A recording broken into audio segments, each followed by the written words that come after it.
The driveway lights flickered when the first kick landed. Ribs cracked like dry twigs.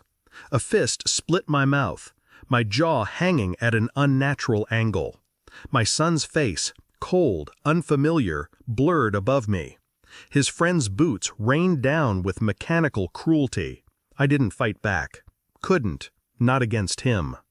Blood pooled on the pavement, thick, metallic. I tried to swallow, but my throat betrayed me. He leaned down close, breath sharp with alcohol and arrogance. "You're just an old man. Give it up." His spit hit my cheek. His shoe struck my ribs again. I tasted dust, blood, and betrayal. When they left me gasping on the concrete, laughing, I dragged myself inch by inch toward the porch. My fingers slipped on the wet trail of red I left behind. Inside, the house felt like a tomb. I reached the panic button beneath the console table and pressed it with the last strength I had. Then the world collapsed into blackness. What the cameras recorded after I hit that button, that was the real story. I woke in the hospital, jaw wired shut, ribs taped. The nurse told me the security team had handled it. Handled was vague, too vague. But silence had weight. Silence carried intent. I replayed his words again and again in my head. "You're just an old man." Not Dad, not even my name. He spat it like a sentence. I had removed him from the will months earlier. He'd never forgiven me.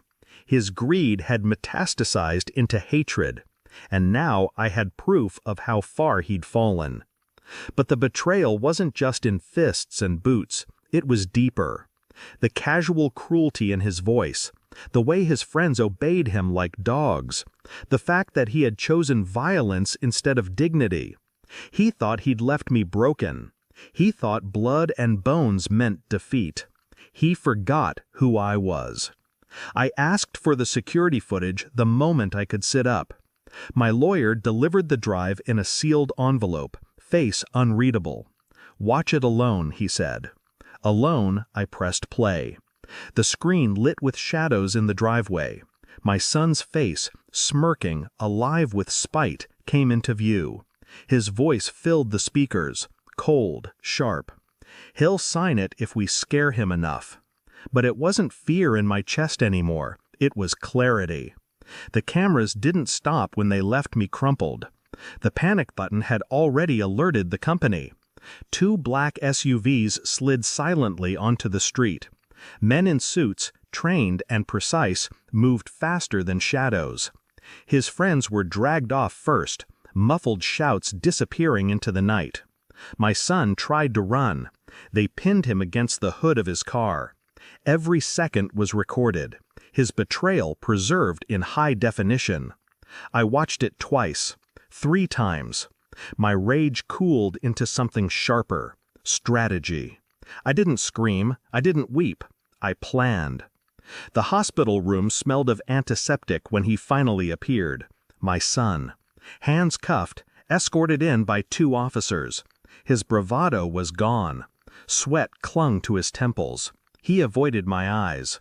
I slid the tablet across the table with a single video cued. I pressed play. His own voice filled the room. "You're just an old man." His laugh, his commands, the sound of boots striking bone. He flinched as if each echo was another blow. "Dad," he started. I raised my hand. Wires on my jaw made words costly, but silence was heavier. I just looked at him, steady, unforgiving. He crumbled under the weight of his own image.